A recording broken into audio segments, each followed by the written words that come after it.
In 1870, France seemed invincible under Emperor Napoleon III, but beneath the glamour, anxiety simmered. Across the Rhine, Prussia, led by Otto von Bismarck, was rising fast. Bismarck provoked France into war, and Napoleon III took the bait. The French army, disorganized and poorly led, faced the modern, efficient Prussian military. Defeat followed defeat, and the dream of victory collapsed. At Sedan, Napoleon III surrendered with 100,000 men, an unthinkable humiliation. News of the disaster stunned Paris. The empire crumbled overnight. The empress fled, mobs stormed the palace, and the Second Empire vanished. In the chaos, a desperate new government declared the Third Republic. Its first act, continue the hopeless war as Prussian troops closed in on Paris. The city braced for siege, its people defiant but broken. France was leaderless, its army shattered, its future uncertain. The glittering age of Napoleon III ended in mud and defeat. The nation now faced a terrifying void. Politicians scrambled to fill the power vacuum. The Third Republic was born not from hope, but from necessity. The war raged on, but France was already changed forever. The capital prepared for a siege that would test its spirit. The old order was gone, and a new fragile era had begun. France stood at the edge of an unknown future. The siege of Paris was brutal. Months of hunger, cold, and constant shelling. Parisians ate anything they could find, refusing to surrender. Hopes for rescue faded as provincial armies failed. In January 1871, the government surrendered. The armistice was signed at Versailles, where Germany declared its new empire. France's humiliation was complete. The Treaty of Frankfurt imposed a massive indemnity and the loss of Alsace-Lorraine. These provinces, rich and deeply French, became symbols of national shame. The new National Assembly, dominated by monarchists, met outside Paris, hoping to restore a king. But they couldn't agree on which royal to choose. The Third Republic survived as a temporary fix, led by cautious men like Adolphe Thiers. Their task? Rebuild a shattered nation, pay off the debt, and hold the country together. Few believed in the Republic, but it endured by default. The wounds of war and defeat ran deep. France's new government was born in defeat, haunted by humiliation. The struggle to define the nation had only just begun. As the government made peace, Paris erupted in anger. Betrayed by their leaders, Parisians, radicals, workers, and National Guards refused to disarm. When troops tried to seize their cannons, the city rebelled. Soldiers joined the people. The government fled. Paris declared itself the Commune, a radical experiment in self-rule. For 2 months, the Commune passed progressive laws and inspired revolutionaries. But Versailles saw it as a threat to order and France itself. The army returned, and civil war tore Paris apart. In May, the Bloody Week began. Barricades fell, buildings burned, and thousands were executed.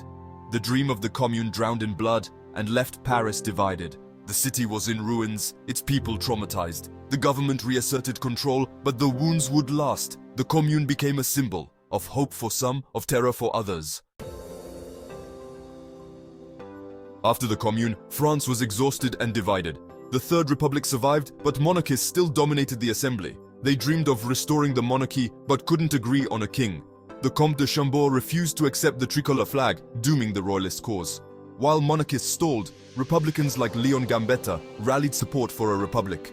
In 1875, constitutional laws created a president, a two-house legislature, and a prime minister by a single vote. The republic was still seen as temporary, but it was becoming permanent.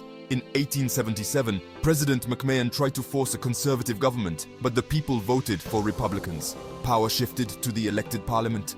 The republic had survived its birth and was now standing on its own. The struggle between monarchy and republic was over, for now. The Third Republic was fragile, but it had roots. The future of France would be decided by its people, not by kings. The republic was no longer an accident, but a reality. France was learning to govern itself. The trauma of war and civil strife lingered, but hope was growing. The republic's foundations were set. With monarchists defeated, republicans set out to build a new France. Their tool education. Jules Ferry's laws made primary school free, mandatory, and secular. Schools taught patriotism and republican values, breaking the church's hold. New freedoms of the press, assembly, and national symbols helped unite the country. Bastille Day and La Marseillaise became national emblems. Amnesty for communards aimed to heal old wounds. But scandals rocked the republic. General Boulanger threatened a coup, then fled. The Panama Canal scandal exposed corruption. The Dreyfus affair split the nation. An innocent Jewish officer was convicted, revealing deep anti-Semitism. The battle for Dreyfus's freedom became a fight for justice and the soul of the Republic. In the end, Dreyfus was exonerated, and the Republic survived stronger. The Third Republic proved it could weather storms. Its ideals, liberty, justice, and secularism were tested but endured. The Republic was no longer provisional. It was the heart of modern France. The struggle for a just society continued. While politics raged, France was transformed by industry. Factories, railways, and new technologies fueled economic growth. Cities swelled as people left the countryside for work. The middle class thrived, but workers faced harsh conditions. Long hours, low pay, crowded slums. Trade unions and socialist parties grew, demanding change. Rural life changed more slowly, but railways connected villages to the nation. Republican schools taught French and national identity even in remote areas. The Eiffel Tower, built in 1889, symbolized modern France, bold, innovative, and confident. At first controversial, it became a beloved icon. France had paid off its war debt and regained its pride. The Republic was now rooted in both city and countryside. Industrialization brought challenges, but also hope. The nation looked to the future, proud of its resilience. The scars of defeat were healing. Defeated in Europe, France turned to empire. The Third Republic expanded its colonial reach across Africa and Asia. Colonies provided resources, markets, and prestige, but expansion was often brutal.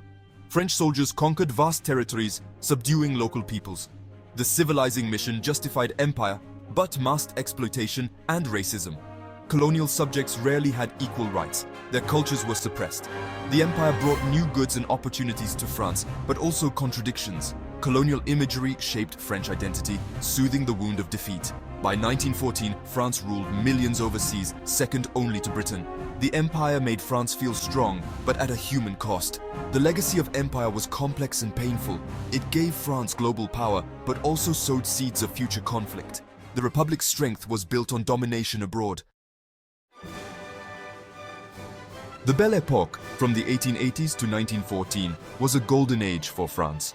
Paris became the world's cultural capital, buzzing with artists, writers, and new ideas. Impressionists like Monet and Renoir revolutionized painting, capturing modern life. Writers like Zola exposed social realities. Proust explored memory and society. The Moulin Rouge and Cancan dances symbolized Parisian nightlife. Scientific breakthroughs by Pasteur and Curie changed the world. Universal expositions showcased French innovation, the Eiffel Tower, the metro. This cultural explosion gave France pride and confidence. The Belle Époque was the Republic's shining face to the world. It proved France was creative, sophisticated, and vibrant. Beneath the surface, tensions remained, but the era's optimism was real. The world watched Paris and dreamed. By 1914, the Third Republic had survived war, civil strife, and scandal. France was more unified. Railways, schools, and military service forged a national identity. Alsace-Lorraine remained a wound, uniting the nation in loss. But deep divisions persisted: church versus state, left versus right, rich versus poor. The 1905 law separated church and state, alienating many Catholics. The Dreyfus affair exposed anti-Semitism and political rifts. Workers demanded more, strikes and socialism grew. The Republic was strong but fragile. As war loomed, France was proud, modern, and anxious. The coming conflict would test the nation as never before. The story of the Third Republic is one of resilience and contradiction. France was forged anew, creative, divided, and forever searching for its identity. The future was uncertain, but the Republic endured.